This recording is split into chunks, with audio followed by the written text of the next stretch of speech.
Assalamualaikum. Waalaikumsalam warahmatullahi wabarakatuh. Alhamdulillah. Damang Ibu. Alhamdulillah. Oke. Mangga Alhamdulillah. turun. Mangga Teh Riris kalau resan untuk pemateri yaitu Ibu Dia sudah berada di tengah-tengah kita. Mangga dilanjut Bu Baik, Riris. baik. Terima kasih Pak Nana. Assalamualaikum Ibu Dia, Damang. Waalaikumsalam warahmatullahi wabarakatuh. Alhamdulillah. Alhamdulillah ya Ibu Damang. semuanya. Oke. Baik, terima kasih Ibu sudah bergabung di Zoom sesi kedua untuk pemateri akan menyampaikan tentang sertifikasi produk halal. Khususnya di lingkungan pesantren ya, Ibu. Di sini ada dari perwakilan pesantren-pesantren se-Jawa Barat yang sudah memiliki bisnis atau usaha di pesantrennya. Mungkin nanti kita akan bersama-sama menyimak dari pemaparan Ibu Dia untuk diambil gitu ya, yang semua yang teman-teman butuhkan atau yang Bapak Ibu butuhkan untuk keberlangsungan usaha pesantrennya gitu. Mangga Ibu Dia boleh bisa langsung dimulai saja. Mangga. Nuhun. Bismillahirrahmanirrahim. Assalamualaikum warahmatullahi wabarakatuh. Waalaikumsalam warahmatullahi wabarakatuh. Alhamdulillahirobbilalamin. Kita pada pagi menjelang siang ini kita dapat bersilaturahim dalam kegiatan atau program OPOP tahun 2021. Sebelumnya saya izin memperkenalkan diri. Saya adalah Dia Ivoniarti. Saya dari perwakilan dari ABCGM dan dari unsur akademisi. Dan saya merasa bersyukur sekali mendapatkan kesempatan memberikan materi tentang wawasan sertifikasi halal. Baik Bapak dan Ibu, para peserta, bagaimana keadaannya sudah di hari keberapa ini, kedua di batch 2 ya? Alhamdulillah semangat Bu. Ya, semangat Bu. Jadi Alhamdulillah semangat Jabar juara. Jabar juara ya. Ini dari pesantren Husnul Khotimah. Ya betul. Role modelnya Bu, role modelnya. Role modelnya di Husnul Khotimah. Baik. Jadi ini pesertanya sudah ada 88 ya. Ya. Izin saya akan share screen.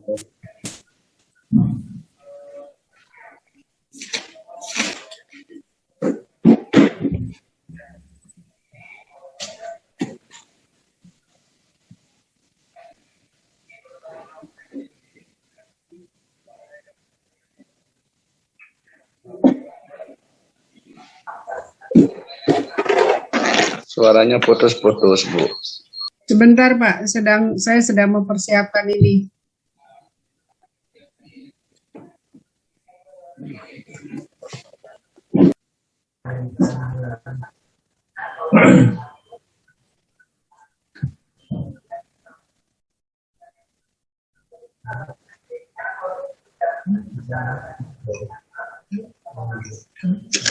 Sudah terlihat ya? Sudah Bu, alhamdulillah.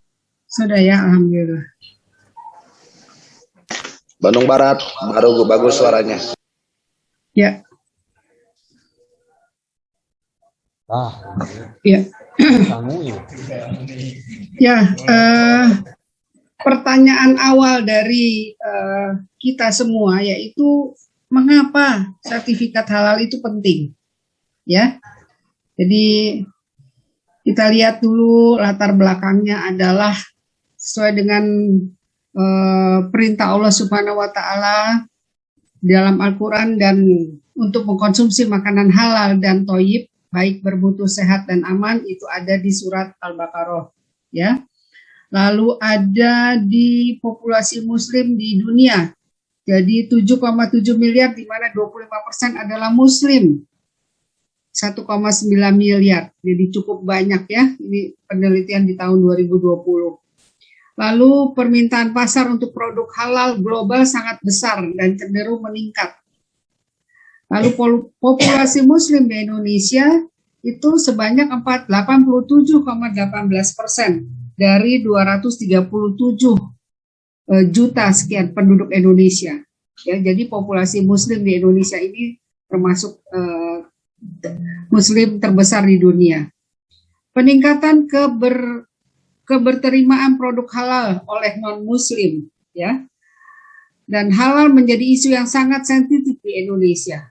Dan Undang-Undang Nomor 33 Tahun 2014 tentang jaminan produk halal, serta Undang-Undang Nomor 11 Tahun 2020 tentang cipta lapangan kerja. Itu menjadi latar belakangnya, ya. Nah, konsep halal dan haram. Konsep halal dan haram. Dalam Islam, segala benda adalah boleh halal dikonsumsi, kecuali yang secara spesifik disebutkan dilarang digunakan. Jadi halal dalam satu kesatuan, itu halal thayyiban, higienis, healthy, dan wholesome. Di dalam surat Al-Baqarah disebutkan di ayat 168 bahwa wahai manusia, makanlah oleh kalian dari apa yang ada di muka bumi yang halal dan thayyib, dan janganlah mengikuti langkah-langkah setan, karena sesungguhnya setan adalah musuh nyata bagimu. Dan halal harus bersih, murni, dan dibuat sesuai dengan ketentuan hukum Islam, termasuk yang diharamkan adalah babi dan turunannya, darah dan turunannya, binatang yang disembelih dengan tidak menyebut nama Allah, bangkai, binatang buas, dan khamar. Adapun definisi halal, haram, dan najis, ya.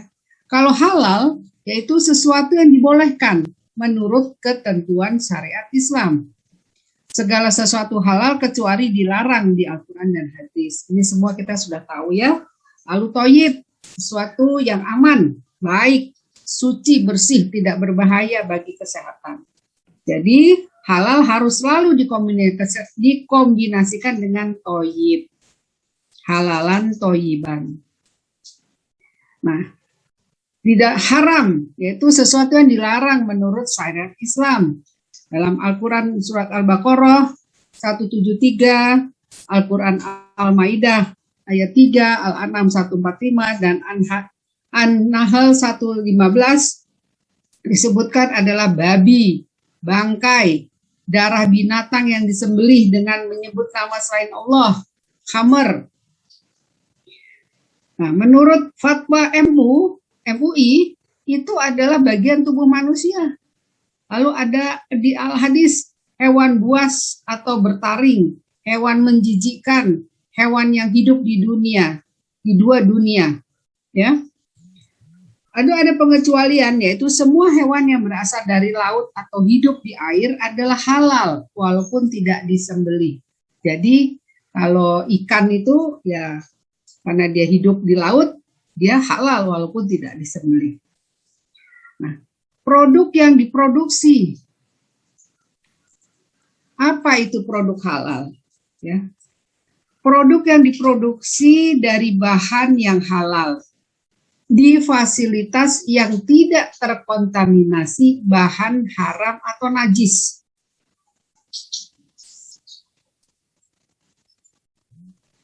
Ya. Ini adalah bahannya halal, ya. Ditambah lagi fasilitas bebas terkontaminasi bahan haram dan najis. Nah, makanya dihasilkanlah produk yang halal. Ini yang disebut dengan halal. Nah, antara haram, halal, dan subhat, ya. Ini tentunya sahabat-sahabat santri ini sudah khatam, ya. Nah, tapi saya ingin mengingatkan kembali, hanya mengulang lagi bahwa kalau haram itu udah jelas, ya. Halal itu udah jelas juga. Nah, sekarang subhat, terjadi subhat karena adanya kompleksitas dari bahan, ya. Lalu ada produk olahan teknologi. Nah, karena ini subhat, Makanya perlu adanya fatwa halal melalui sertifikasi halal. Nah, ini yang kita akan bahas ini ya. Nah, bahan dalam produk halal apa saja ya? Di dalam produk halal itu ada namanya, atau di dalam setiap bahan itu ada namanya bahan baku. Ya, bahan baku. Bahan utama. Yang kedua bahan tambahan, aditif. Ada bahan penolong. Nah, kita lihat di sini contohnya. Bahannya ini minyak ya, minyak sayur. Minyak sayur. Bahannya dari apa? Sawit. Sawit ini merupakan bahan baku, ya. Nah, bahan vitamin ini yaitu adalah bahan tambahan, ya. Dan bahan penolongnya ada di mana? Nah, biasanya tertera di dalam kemasan. Di dalam kemasan ini ada, ya. Penolongnya apa? Ya, misalnya ada beberapa campuran ya. Nah,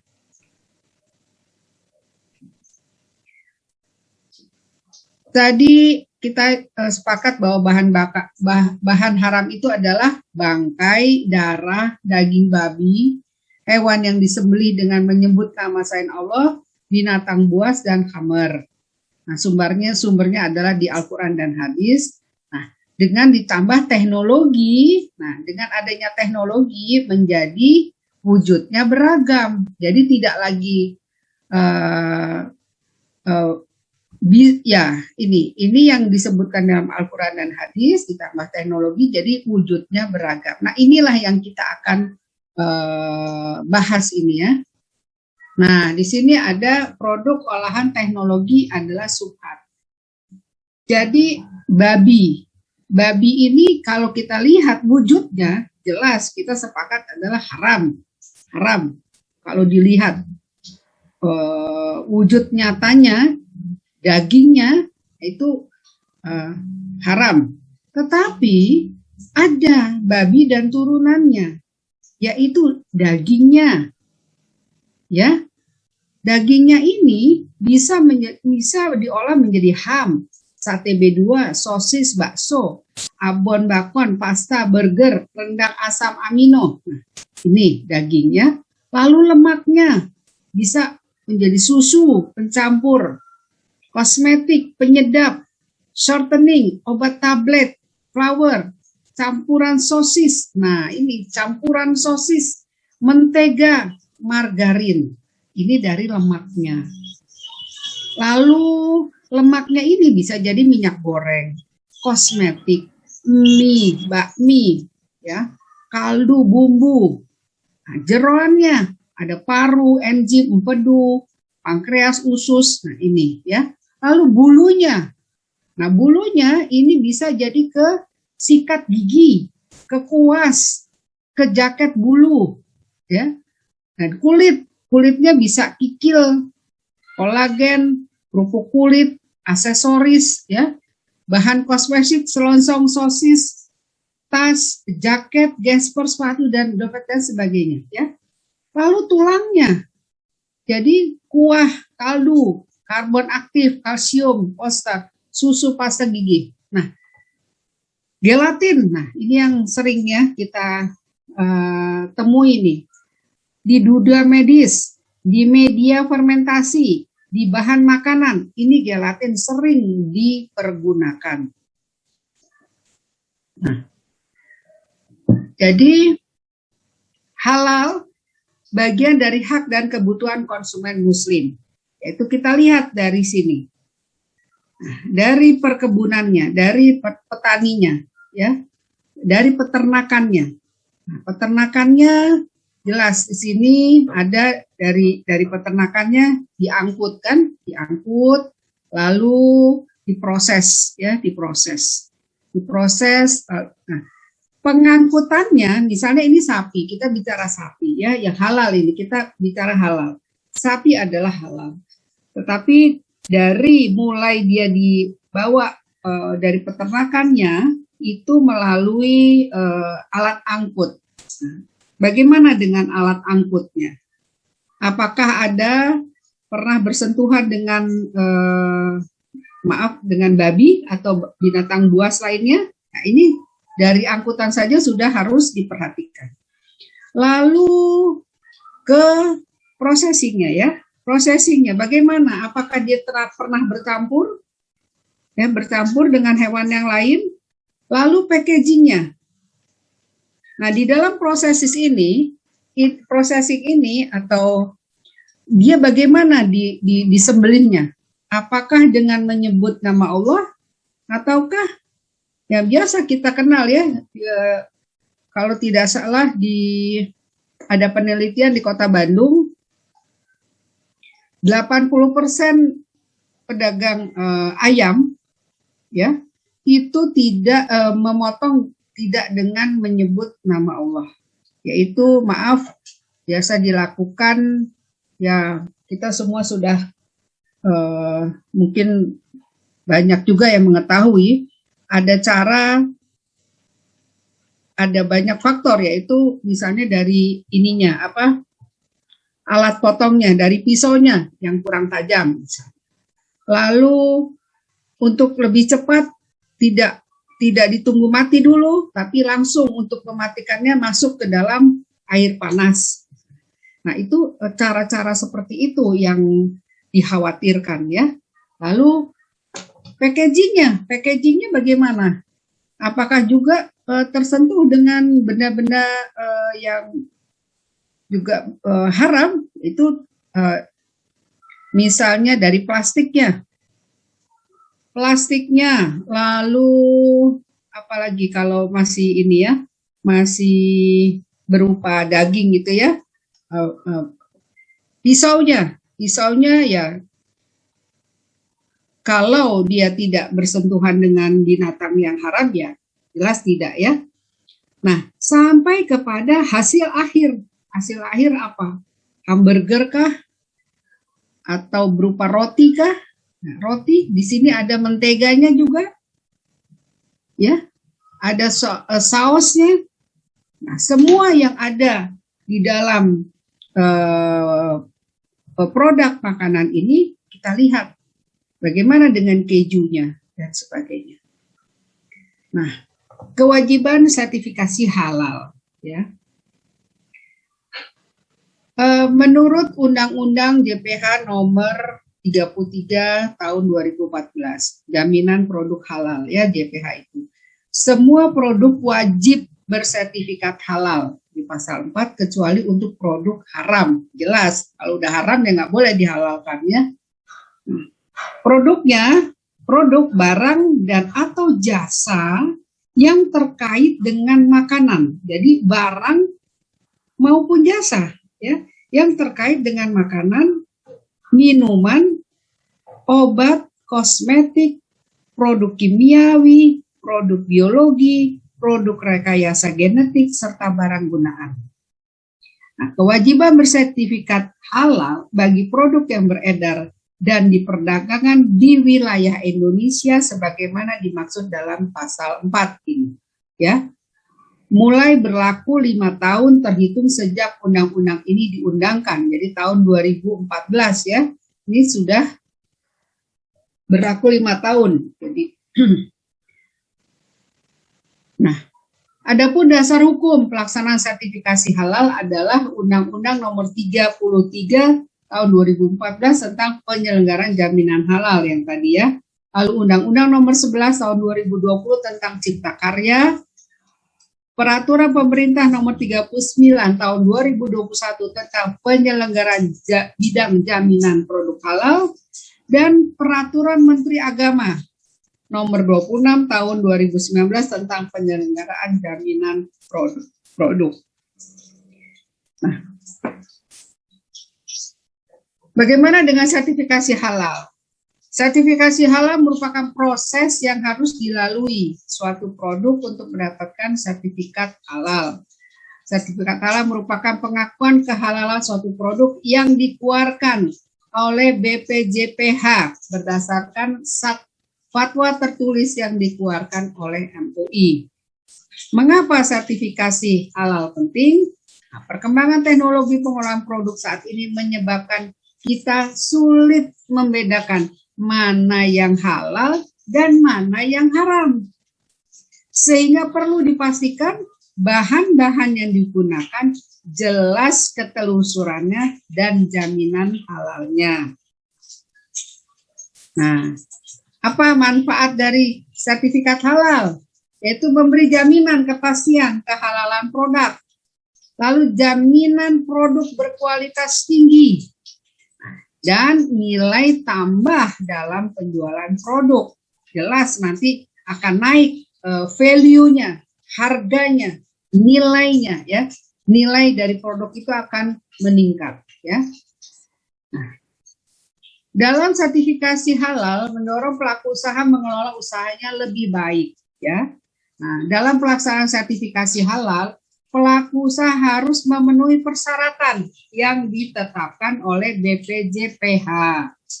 Lalu mulai dari mempunyai NIB, nomor induk berusaha, alur proses produk berusaha, alur proses produksi, ya, dan persyaratan lainnya. Dengan ini mendorong pelaku usaha menata bisnisnya sesuai dengan standar halal. Nah, pengelolaan usaha dengan jaminan produk halal menjadi nilai tersendiri yang dapat meningkatkan level UMK dalam bisnis perdagangan produk. Ya. Nah, industri pengolahan, siapa yang bisa mendaftar? Siapa aja? Yaitu yang pertama adalah produsen. Produsen itu adalah yang membuat produk, yang menghasilkan produk, ya. Lalu distributor. Kenapa kok distributor? Nah, kita lihat maklon. Jika produk retail harus ada komitmen dari pemilik produk bahwa semua produk yang dipasarkan di Indonesia harus disertifikasi.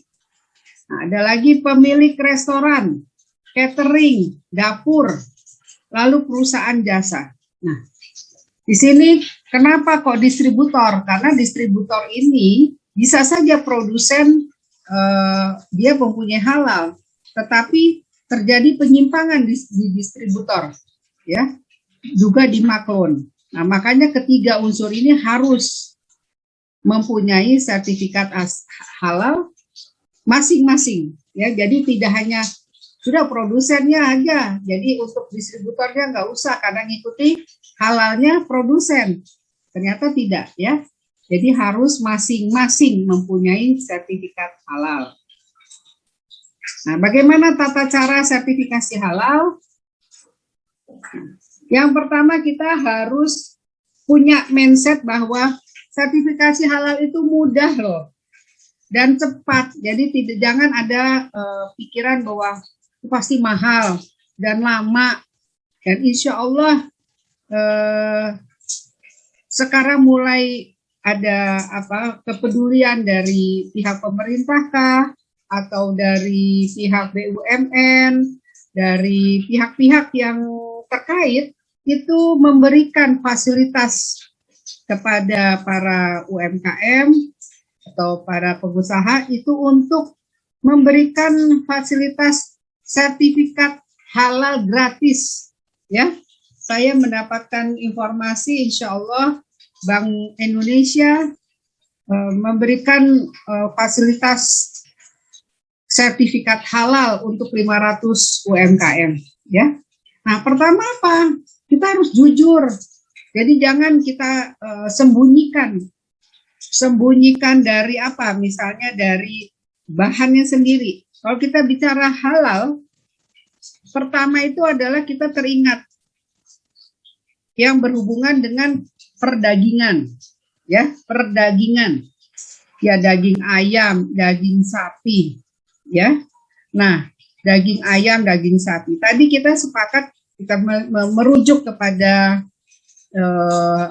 al-hadis bahwa binatang yang hidup di laut itu tidak dikategorikan haram walaupun tidak disembelih ya. Jadi yang disembelih itu adalah apa? Ayam, sapi, ya, kerbau atau apa yang ini ya. Nah, itu kita harus jujur dalam pemakaian dalam produk yang kita hasilkan, yang kita buat. Lalu menggunakan bahan-bahan halal, nah, tercatat dan mudah tertelusur. Oke. Nah, untuk permohonan sertifikasi halal, ini adalah kita membuat surat permohonan.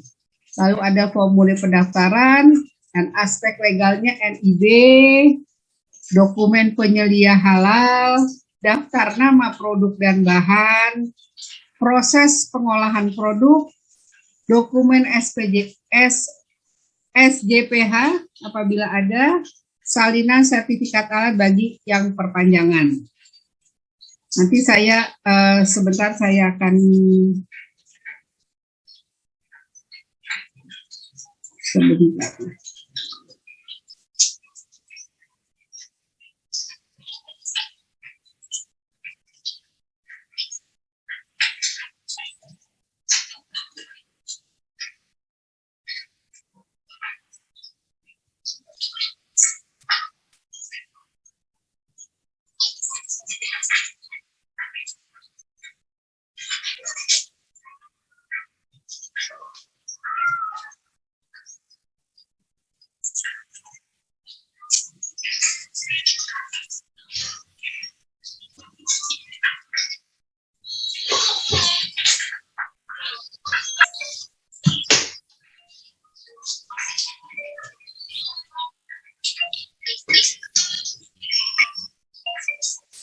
Sebentar ya, saya lagi cari ini.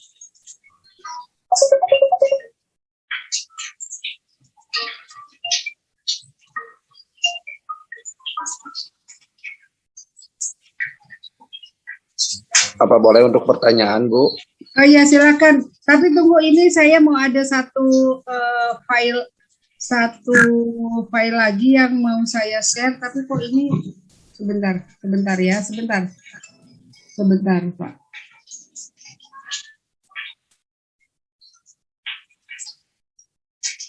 Supaya lengkap ya. Kok nggak bisa ya ini?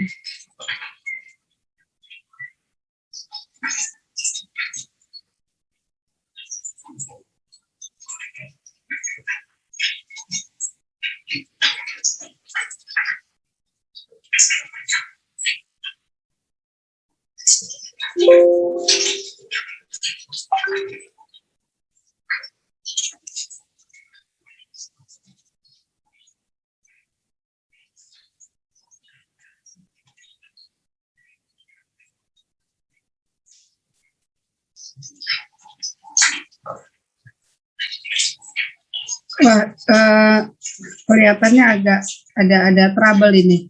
Ya silakan, siapa yang mau bertanya? Silakan. Ini Pak, Bu Ibu, maaf Bu Haji, ini dari Pak Anwar dari Ponpes Darul Hikmah. Ya sebentar.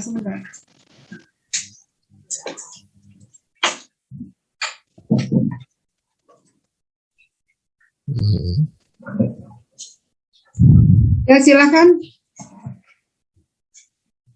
Ya Bu, ini Pak Anwar Bu dari Darul Hikmah Bu, Bandung Barat. Darul Hikmah ya? Iya. Ya sebentar. Ya silakan. Dokumen itu untuk pembuatan surat halal itu kan ada dokumen SJPH, itu apa ya Bu? Ya, SJPH ya. Iya, terima kasih. Jadi sertifikat jaminan produk halal. Ini saya mau coba, kok nggak bisa ya, sebentar. Ini supaya lebih jelas. Oh ini ada. Ya ini ada. Ya ini saya coba ya. Ini lebih lengkapnya nanti ini saya mengambil materi langsung dari MUI, jadi bisa menjadi acuan untuk kita. Jadi semakin jelas. Ya. Nah, ya. Untuk juga kepada Anwar ya, juga menjawab. Enggak, Bu. Pertanyaannya nanti aja deh, Bu. Langsung aja ke materi aja langsung. Oke, siap. Terus. Ya, baik. Kita lanjut ya. Nah, prosedur sertifikasi halal. Nah, ini dari pelaku usaha ini ya.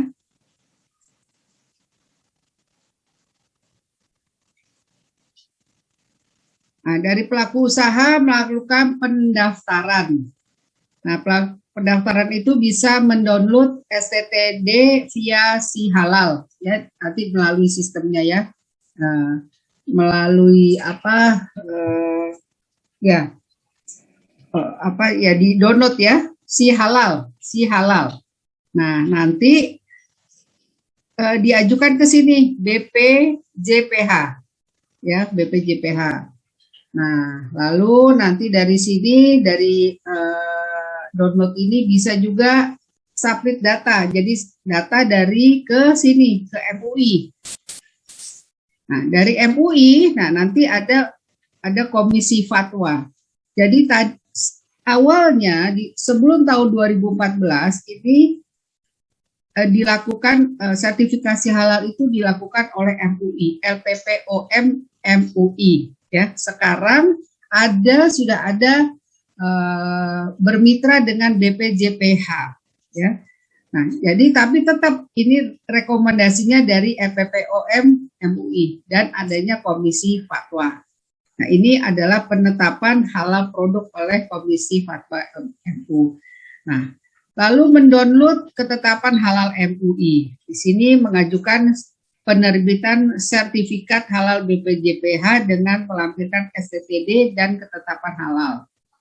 Lalu di penerbitan sertifikat halal. Nah, tadi dari MUI sudah ada dari Fatma. Nah, masuk lagi ke sini itu penerbitan ketetapan halal MUI di Serol. Lalu ke sini ke si pengguna. Nah, dari pengguna lalu keluarlah ini. Keluar ini. Nah, jadi keluarlah terakhir adalah penerbitan sertifikat halal oleh BPJPH. Nah, persiapan pendaftaran sertifikasi halal.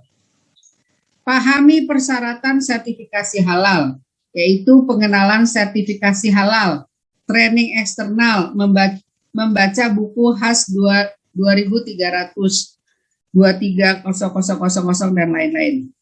23.000. Lalu persiapan dan pembuatan dokumen sistem jaminan halal. Ini SJH. Dokumen sistem jaminan halal. Persiapan dan pembuatan dokumen. Lalu sosialisasi dokumen sistem jaminan halal. SJH juga. Penerapan sistem jaminan halal.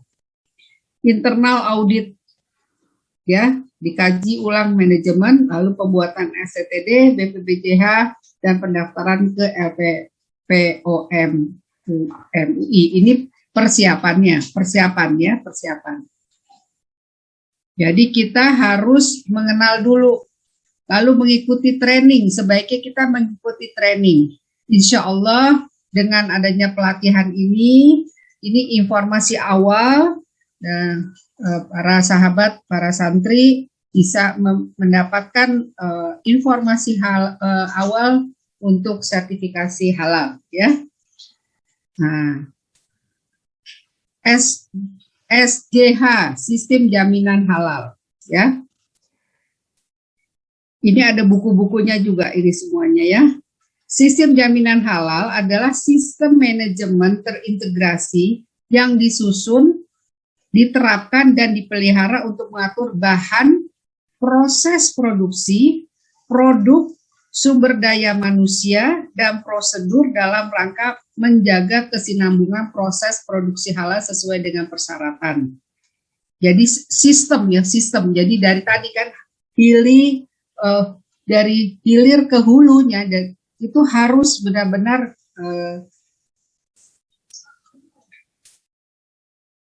dijamin kehalalannya. Lalu kriteria SJH, kalimat yang menjelaskan persyaratan yang harus dipenuhi perusahaan dalam rangka menerapkan SJH sehingga dihasilkan produk halal secara konsisten. Nah, ini ada beberapa persyaratan-persyaratan ya. Ini 11 kriteria sistem jaminan halal atau SJH.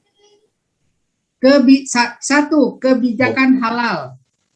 2. Sistem manajemen halal. 3. Pelatihan dan edukasi. 4. Bahan. 5. Produk. 6. Fasilitas produksi.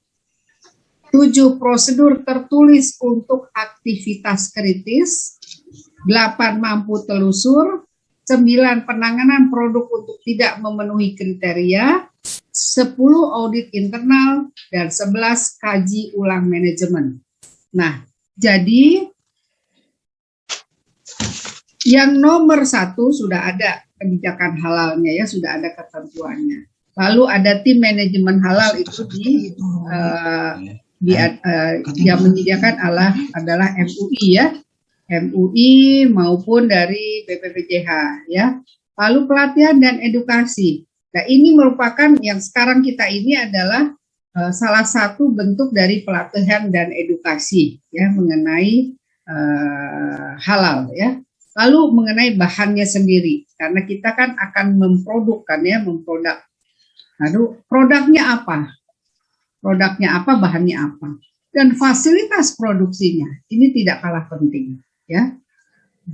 Lalu prosedur tertulis, jadi apa? Dari hilir ke hulu, hulu ke hilirnya itu apa? Jadi dari belinya di mana, pemakainya daging di pasar apa, pedagangnya siapa namanya, apakah dia sudah mempunyai sertifikat halalkah? Nah, itu harus ditelusur, ya, mampu telusur. Nah, selain memakai bahan daging, memakai apa lagi? Tepung, misalnya. Tepungnya itu sudah jadi begini. Untuk memudahkan kita di dalam pengajuan sertifikasi halal, tidak semua kita harus mulai dari nol. Maksudnya begini, ketika Bapak dan Ibu memakai produk daging sapi misalnya, belinya di mana? Apakah pedagang itu sudah mempunyai sertifikat halal? Nah, kita catat namanya, nomornya, dan tempatnya di mana. Ini informasi dulu, karena semuanya kan harus dilaporkan nanti kan waktu dalam pendaftaran. Lalu misalnya produk Anda apa? Somai, misalnya somai, ya, somai memakai daging ayam. Daging ayamnya beli di mana? Nah, apakah si pedagang ayam ini sudah mempunyai sertifikat halal? Catat. Nah, yang kedua, apa bahannya? Bahan bakunya lagi. Tepung. Ya, tepung apa? Tepung terigu, tepung beras, tepung tapioka, semua catat. Apakah dia sudah berlabel halal? Catat mereknya, catat nomor produksinya, ya. Nah, sudah. Lalu garam, apalagi bumbu ya, bumbu, pakai garam. Garamnya sudah berlabel halal kah? Catat. Lalu penyedap rasa, catat juga kalau sudah berlabel halal. Lalu ada bahan tambahan tadi ya, apa? Misalnya Anda memakai kalau kue itu ada pengawet. Sebenarnya pengawet itu boleh, asal sesuai dengan aturannya. Semua ada di dalam, Anda bisa lihat di checklist BPOM, di situ ada. Jadi Anda kalau mau cek apakah misalnya Anda pernah dengar ini bleng, tahu bleng? atau pewarna lah, pewarna makanan. Apakah aman ketika dipakai, berapa ukurannya? Ada. Jadi tidak berbahaya sepanjang itu dipakai sesuai dengan aturannya. Oke ya. Nah, sekarang ini sebagai contoh saja. Lalu apalagi? Garam, bumbu. Tadi tepung sudah ya. Nah, telur, misalnya pakai telur ya. Nah, itu semua dicatat. Nah, jadi untuk produk Anda sendiri ketika mengurus sertifikat halalnya, semua dicantumkan bahan-bahan itu. Dan kalau sudah bersertifikat halal, ya sudah, Anda nggak usah tepungnya Anda yang bikin halal, bikin sertifikat halalnya, lalu garamnya, lalu penyedap rasanya, wah repot itu, ya. Nah, jadi dipastikan Anda memakai semua bahan-bahan baku yang sudah punya bersertifikat halal, sehingga produk Anda tinggal produk Anda saja yang diurus sertifikat halal, ya.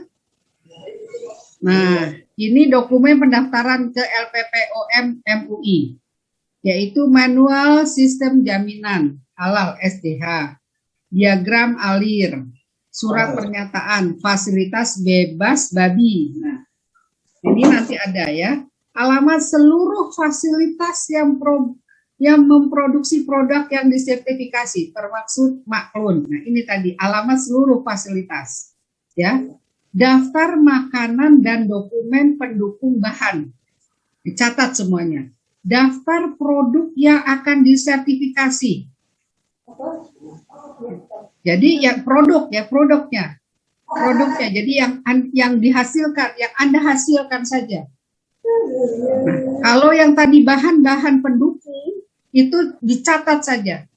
Daftarkan bahan di dalam dokumen pendukung bahan, ya.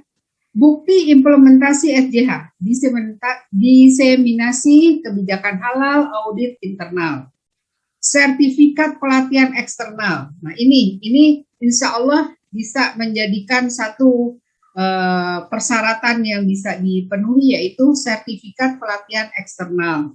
Ya, insya Allah ini bisa jadikan satu pelengkap, ya, sebagai pelengkap. Izin usaha dari SIUP, TDP, SLS, izin kelurahan untuk UKM. Lalu surat tanda terima dokumen pendaftaran STTD. Jadi Anda nanti kalau sudah membuka linknya, mendaftar, tentunya Anda mendapat surat tanda terima dokumen pendaftaran. Nah, contoh dokumen sistem jaminan halal atau SJH. Nih dia ya, daftar bahan untuk seluruh produk yang disertifikasi halal. Nah, nama merek, nama atau merek, kode bahan. Nah, ini dicatat di sini ya. Nama dan lokasi produsen. Pemasoknya. Jadi misalnya Anda membeli daging tadi ya, daging. Pemasoknya siapa namanya? Namanya siapa? Lalu dokumen mereka sudah punya dokumen sertifikat halal, lembaga penerbitannya apa? Nomornya apa? Masa berlakunya. Nah, dokumen lain, spesifikasi diagram alir. Nah, ini harus punya. Jadi diagram alir Anda dalam memproduksi somai misalnya ya. Dari mulai membeli bahan-bahan di pasar sampai dibawa pulang ke rumah atau ke tempat produksi itu naik apa, pakai apa, ininya bungkusnya apa. Dari mulai bungkusnya saja sudah harus diperhatikan. Ya. Ini contoh ya. Lalu bahan penolongnya apa saja? Bahan penolong misalnya buat pengembang, misalnya di kue ya, kalau kue lalu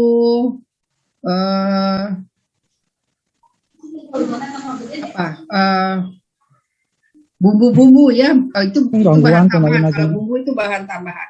Ya, bahan penolong itu ya seperti pengembang, ya pengembang atau pengawet, ya pengembang atau pengawet. Nah, format matriks bahan versi produk. Matriks rekapitulasi produk dan seluruh bahan untuk setiap jenis produk. Yaitu nama perusahaannya apa, jenis produknya apa. Misalnya nama perusahaannya Al-Ikhlas, ya. Jenis produknya apa? Somai, misal ya. Nah, nama bahannya apa saja? Ya. Nah, kalau jenis produknya, nama produknya adalah kalau misalnya ini bisa sampai 8, misalnya apa? Nama bahan tepung misalnya ya, tepung terigu segitiga biru misalnya. Nah, nama bahannya, nama produknya misalnya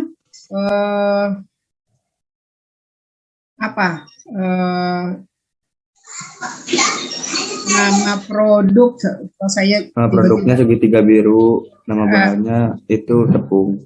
Oh gitu ya. Saya kok jadi blank. Misalnya tepung terigu, nama produknya, nama produk, nama merek dong kalau itu ya, nama produk. Misalnya segitiga biru, ada lagi kunci mas gitu ya. Lalu misalnya tepung tapioka, nama produknya apa? Sukatani apa itu ya? Nah, betul ya. Oke, ini dibuat oleh ketua. Nah, ini pimpinan perusahaannya disahkan, ini dibuatnya oleh ini. Lalu, ini dia. Keterangan angka 1, 2, 3 seterusnya merupakan nama produk yang disertifikasi dan dapat dituliskan pada lembaran terpisah. Beri tanda contreng pada kolom yang disediakan jika bahan digunakan pada produk yang bersangkutan. Bila nama produk yang disertifikasi lebih dari 10 nama produk atau yang mempunyai kode-kode khusus, harus menyerahkan matriks bahan dan dalam bentuk soft copy. Borang D, ini D ya, ini D. Borang D.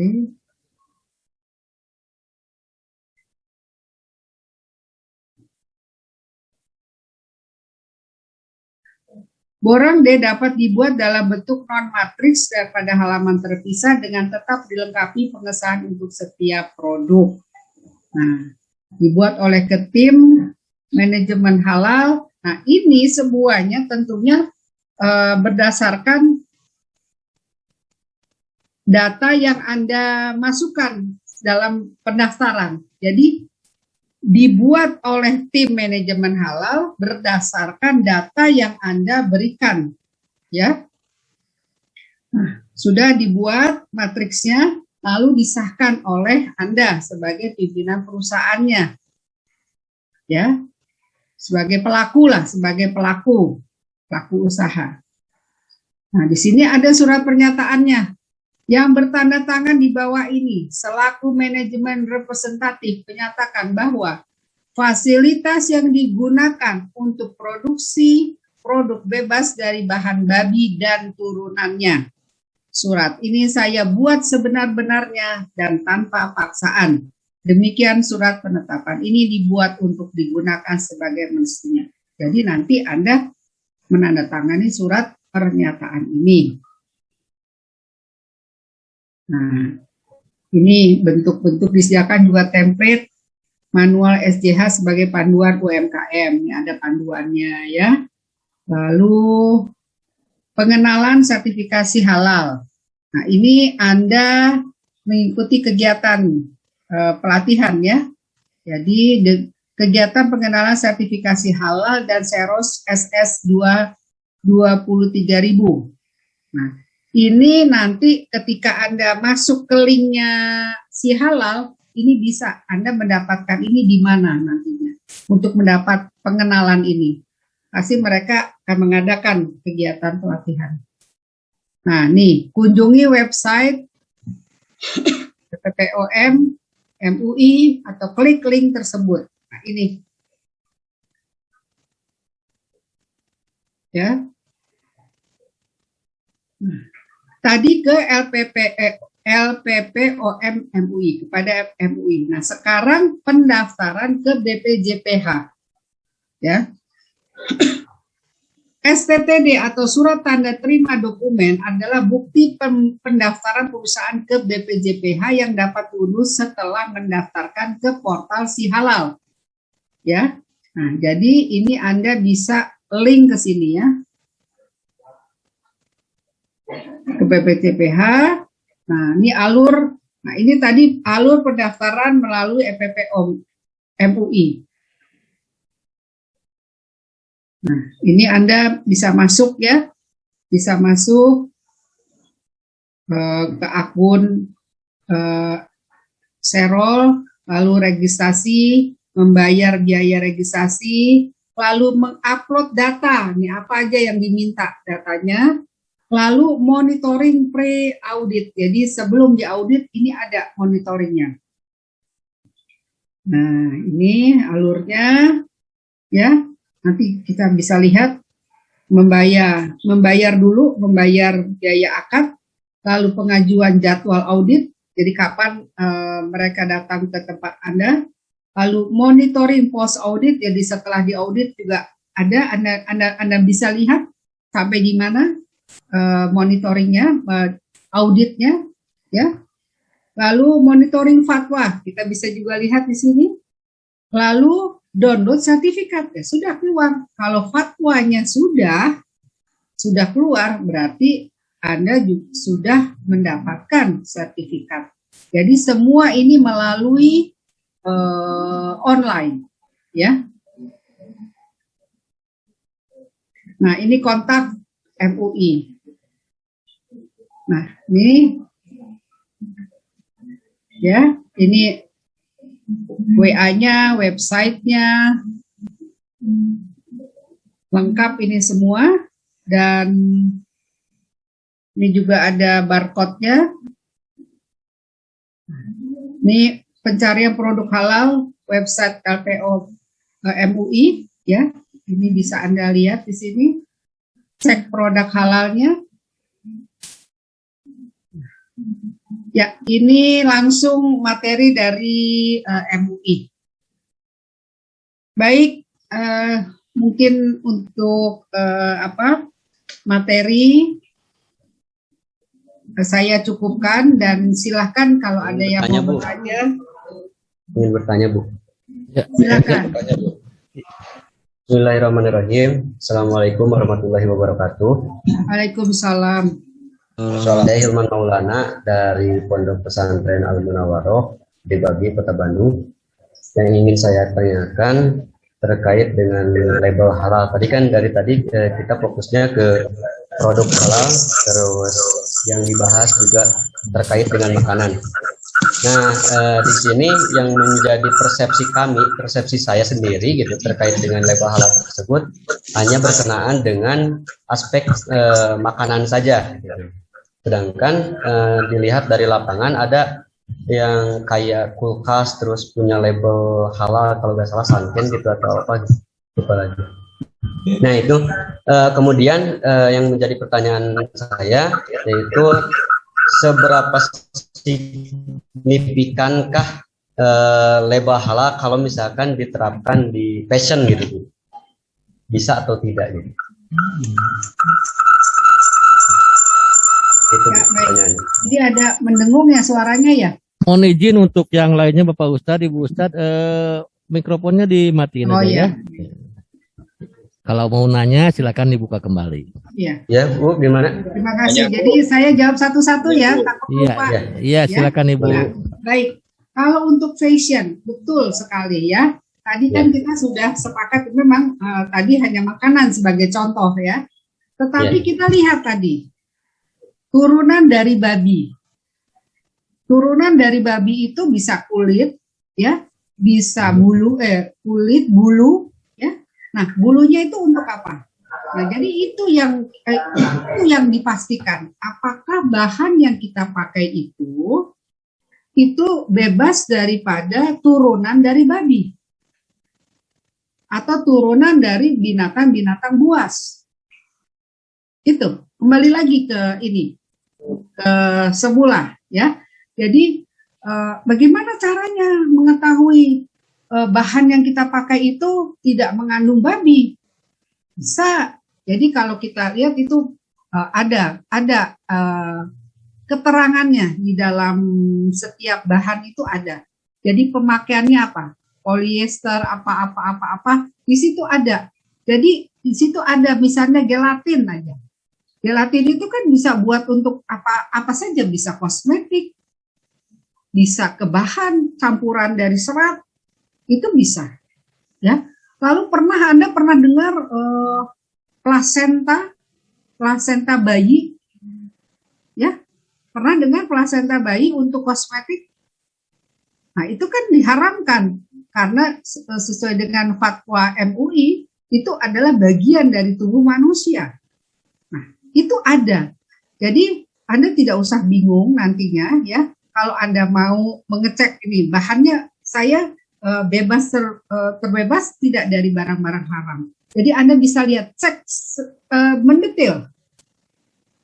Ya, mendetail apa saja kandungan dari si bahan itu, ya. Nah, nanti Anda cek ke sini, apakah sudah halal atau tidak itu. Ke si halal ini, cek produk halal. Dari bahannya, ya, dari bahannya. Dari pemakaian bahan bakunya. Jadi bukan kainnya saja, jadi dari kainnya itu nanti ada. Kesananya lah, error lah. Mana, Hilman? Iya Bu. Putus suaranya Bu. Oh, putus ya? Ya, Paham Bu. Paham ya? Ya. Saya nanya Bu. Ya, terima kasih. Ya, silakan. Ya Bu. Assalamualaikum. Ya, siapa lanjut? Assalamualaikum warahmatullahi wabarakatuh. Ya, silakan. Saya dengan Pak Abdullah dari Pondok Pesantren Riyadul Muta'alimin, Bu. Ya, langsung Pak Abdullah. Ya. Ini pertanyaannya Bu mengenai sertifikat dari mana, halal Pak? dari Cianjur. Riyadul Muta'alimin. Ya. Ya. Cianjur, ya. Bu, Ya, mengenai sertifikat halal yang sudah ada di produk-produk makanan, apalagi yang makanan siap saji gitu, Bu. Nah, se-efisien apakah produk halal mendeteksi dari bahan-bahan tersebut sehingga kita sebagai konsumen makannya itu ataupun memakannya itu benar-benar dengan penuh keyakinan karena ini udah benar-benar halal. Contoh seperti di kornet, Bu. Kornet itu kan kita tidak tahu cara menyembelihnya gimana. Apakah pihak perusahaan kornet itu datang ke MUI, lalu MUI mengecek ke tempat penyembelihan sedetail itu, apa karena bahannya itu sapi akhirnya di sertifikat halal langsung tanpa ada penyurveian ke lapangan gitu, Bu. Seperti itu, dan jenis-jenis makanan yang lainnya. Terima kasih. Terima kasih Pak Abdul Naam. Pertanyaan yang bagus sekali, ya. Jadi betul, Pak. MUI di dalam mengeluarkan label halal itu tidak semena-mena, Pak. Tidak semaunya saja atau hanya sekedar itu karena pakai daging sapi, lalu misalnya sapinya apalagi sapi korban, nah, atau bukan korban lah misalnya sapi dan itu dinyatakan halal. Itu tidak begitu, Pak. Jadi itu ada proses tadi, ya, seperti yang kita lihat bahwa si perusahaan kornet itu dia harus melaporkan semuanya. Itu kan ada alur tadi, Pak. Persyaratannya adalah harus jujur. Kita harus jujur pertama. Nah, jujurnya itu dari mana? Dari membuat alur. alurnya bagaimana, belinya di mana, atau apakah memproduksi sendiri, menyembelih sendiri, apakah menyembelihnya benar-benar sudah menerapkan apa yang diinikan di Al-Quran, ya. Nah, itu Pak, jadi semua itu harus diceritakan, harus disampaikan. Nah, barulah nantinya akan alur itu menjadi salah satu persyaratan sehingga keluarlah sertifikat halal. Begitu Pak Abdul. Assalamualaikum. Cukup Jadi Pak gini Piki. Pak Abdul. Maaf dulu. Silakan Pak lanjut Abdullah. Bu. Ya. Jadi supaya kita yakin nih, supaya regrek-nya ya, regrek makannya, wah ini benar-benar halal. Nah, kalau kita melihat itu label halal, betul-betul halalnya adalah logo dari MUI, yang logo hijau itu ya seperti ini ya, ada kan logo halal. Nah, kita berlindung kepada Allah, kita yakin kepada Allah bahwa ini adalah sudah memang mengikuti kriteria kehalalan. Itu saja. Jadi kalau kita was-was lagi, nah maaf ya, itulah apa salah satu bisikan setan adalah waswisu fi sudurinas, itu was-was. Kita yakin saja, tapi kalau logonya sesuai. Tapi ada logo, maaf ya, ada logo yang dibuat, dicetak sendiri. Gampang sekarang, tempel aja. Tapi kalau kita dalam konsumsi besar, nah kita mau cek, nah di sini bisa cek produk halal. Apakah produk kornet itu udah halal betul? Ada misalnya coklat, ini roti, buat isi roti, betul halal atau tidak? Kita cek saja. Begitu Pak. Oke, selanjutnya Silakan. Kang Ustadz Vicky Jamil. Ya, Ya, baik. perkenalkan dulu Kang Ustadz, perkenalkan dulu. Siap. Assalamualaikum warahmatullahi wabarakatuh. Ibu, perkenalkan saya Fikhi Zamil, Ibu dari Amanah, Pesantren Amanah Kota Tasikmalaya. Satu pertanyaan Ibu, ini saya bingung ketika pelabelan halal ini itu tuh berlaku untuk merek, satu merek dengan turunannya. Kan kadang kita punya merek nih, misal makanan, misalnya merek Piki-Piki gitu ya. Nah kemudian kita punya banyak jenis produk gitu Bu.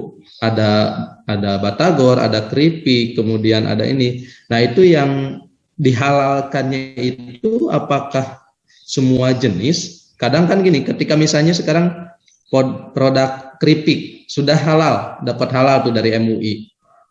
Nah kemudian biasanya itu kadang ada yang karena sudah dapat halal, jadi saya punya produk lain lagi. Saya punya produk minuman. Nah, karena saya sudah punya sertifikasi halal itu, apakah berlaku juga untuk produk turunannya itu dari setiap mereknya itu, Ibu? Karena kan perusahaan juga banyak memiliki produk lainnya, Bu. Nah itu apakah dicek secara keseluruhan atau hanya berlaku untuk satu jenis saja? Terima kasih, Ibu. Ya, terima kasih Ustadz Vicky. Ya, ini juga bagus sekali pertanyaannya. Jadi, sertifikat halal itu hanya untuk satu produk. Jadi kalau keripik, ya keripik. Jangankan keripik pindah ke minuman atau nambah ke minuman. Misalnya satu keripik kentang, ya misalnya ya, keripik kentang, yang satu cheese stick. Cheese stick itu kan pakai keju, cheese stick ya. Yang satu keripik singkong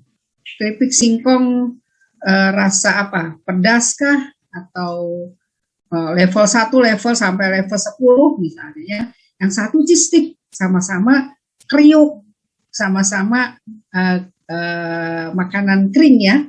Nah, itu satu sudah beda karena yang satu memakai keju. Nah, bagaimana dengan kejunya? Jadi label sertifikat halal itu tidak berlaku untuk seluruh produk. Nah, bagaimana cara tahunya? Itu ada namanya nanti telusur. Nah, ini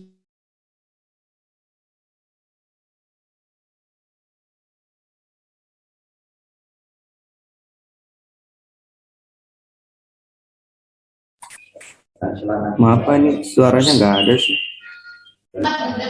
Suaranya menghilang. Halo, Sepertinya Ibu. ibunya terlempar ya. Bentar, Masih ada dulu ya. jaringan. Nah, si 16-nya itu Masuk baru berapa? mendapatkan. Kalau seandainya Bapak itu punya ingin menambah varian tinggi, misalnya di nomor 10, Masih ada? Udah nggak ada gitu? ditulis saja. Terlempar. PW3 Nana. Lo PW. Maaf tadi Pak. Oke, siap. Mangga dilanjut Ibu. Oke, baik. Tadi sempat ini ngilang, kepental ini. Ya, jadi gini.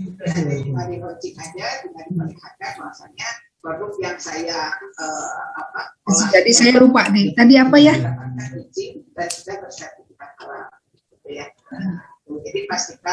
Tadi apa? Maaf, Ustadz Vicky. Tadi keripik ya, keripik ya. Sampai telusur tadi Ya. menelusuri. Kenapa? Kalau yang curah itu susah dideteksi. Ini dari mana? Ada audio yang Tadi bocor. kita bicara keripik ya. Ya Bu, keripik. Jadi kalau ada yang tidak ini untuk mengecek yang tidak halalnya ditelusuri lewat. Nah, baru terputus.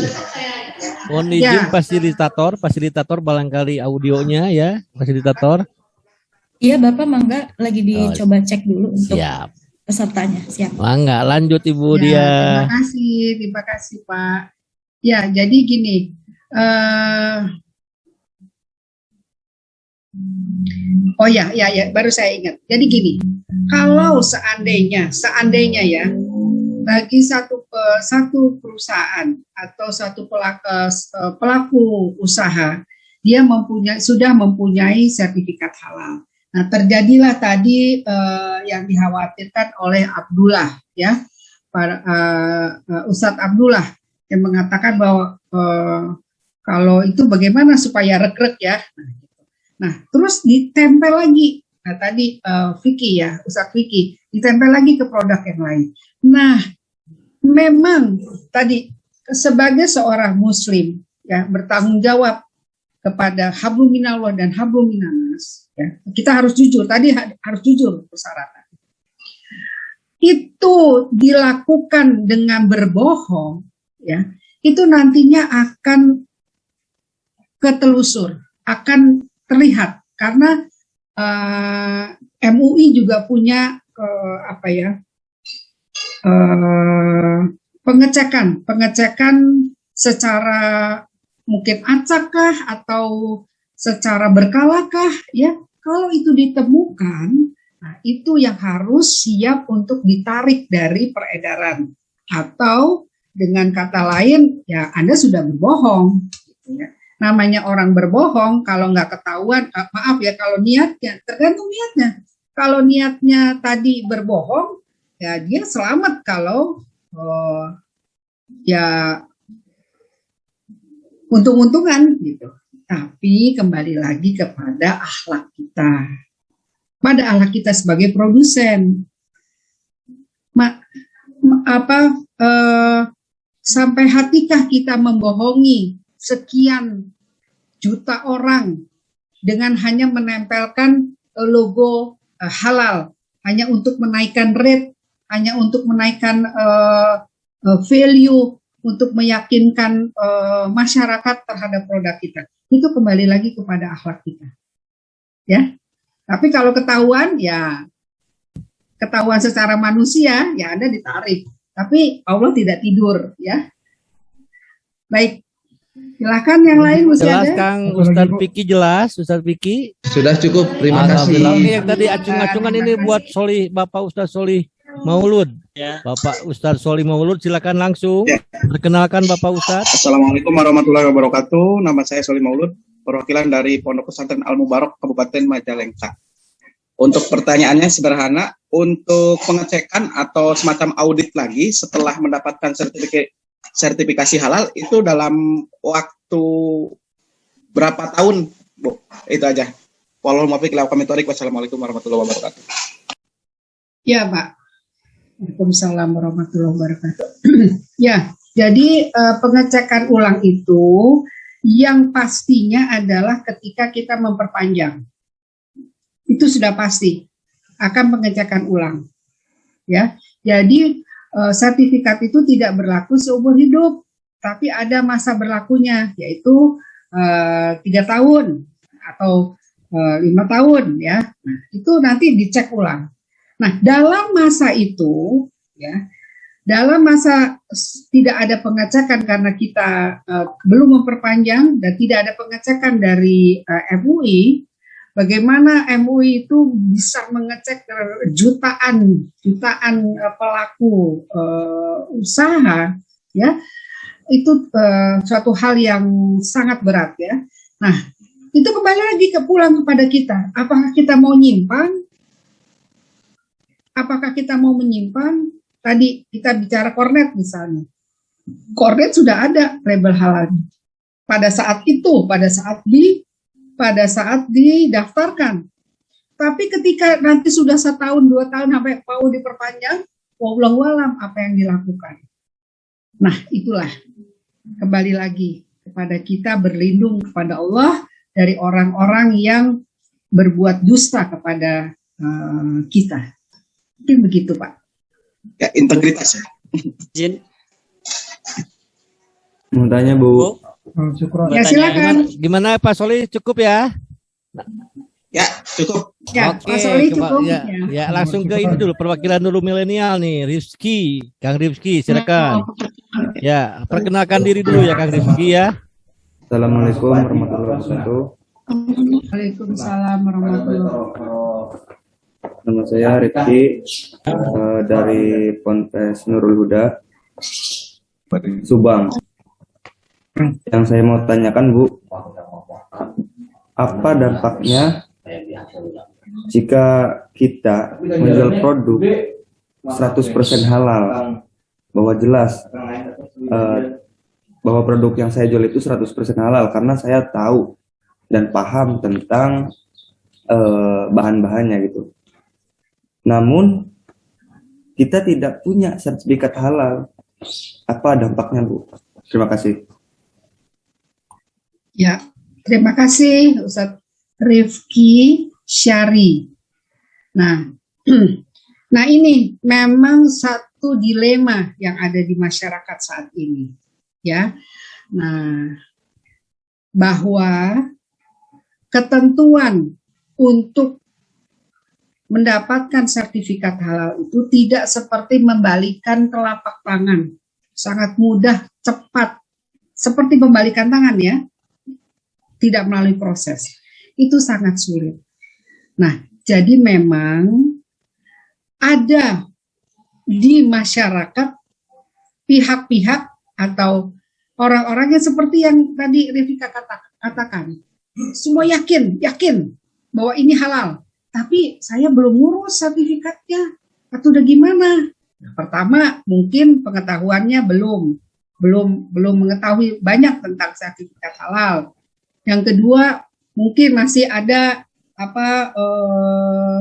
pemikiran-pemikiran atau image bahwa mahal, lama, gitu. Nah, kita makan harus produk, harus memproduksi, gitu.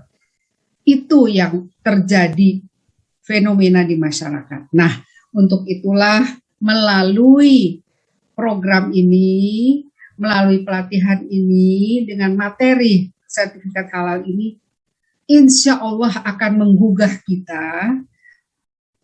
kita yang hadir untuk bersegera. Jadi, tanamkan keyakinan dan mohon kepada Allah untuk bisa mempercepat, dimampukan, dipantaskan kita untuk mengurus sertifikat halal untuk sebagai wujud daripada mengikuti perintah dari Allah. Insya Allah akan dimudahkan semuanya.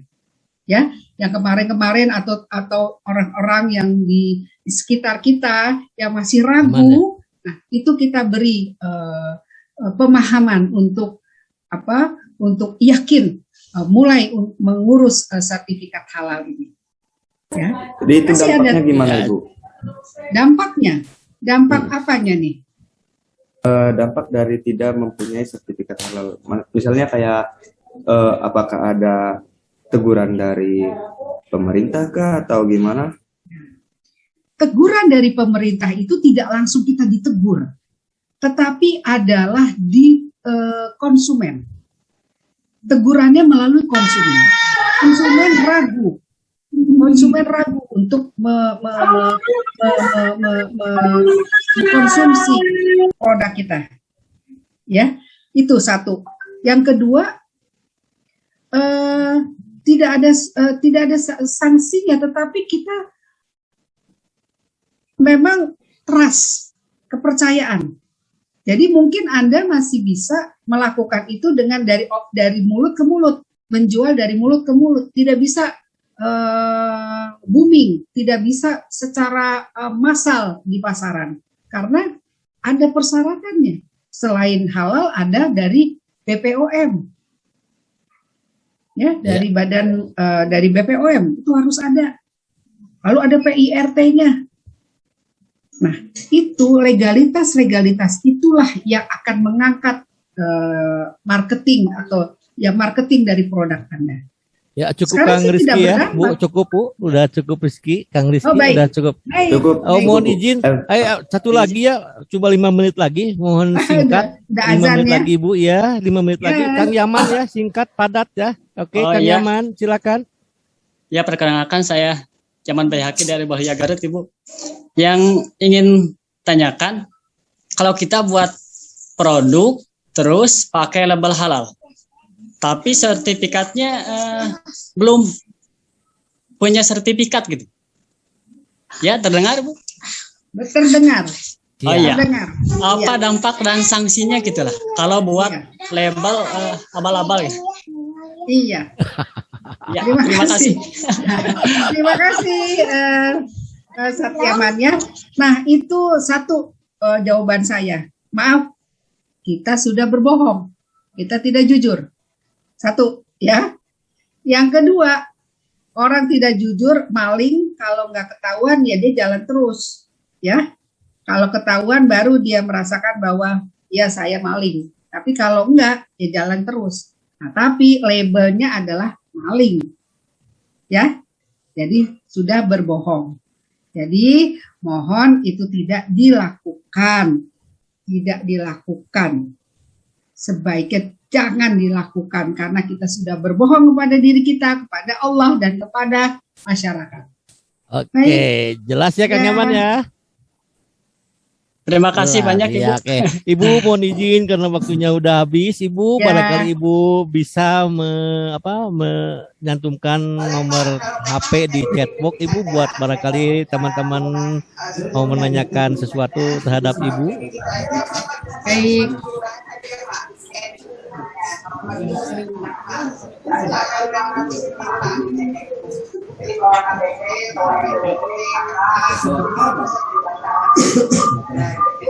File PPT-nya bisa dikirim ke grup. Oh bisa Pak, dengan senang hati Pak. Ya, terima kasih.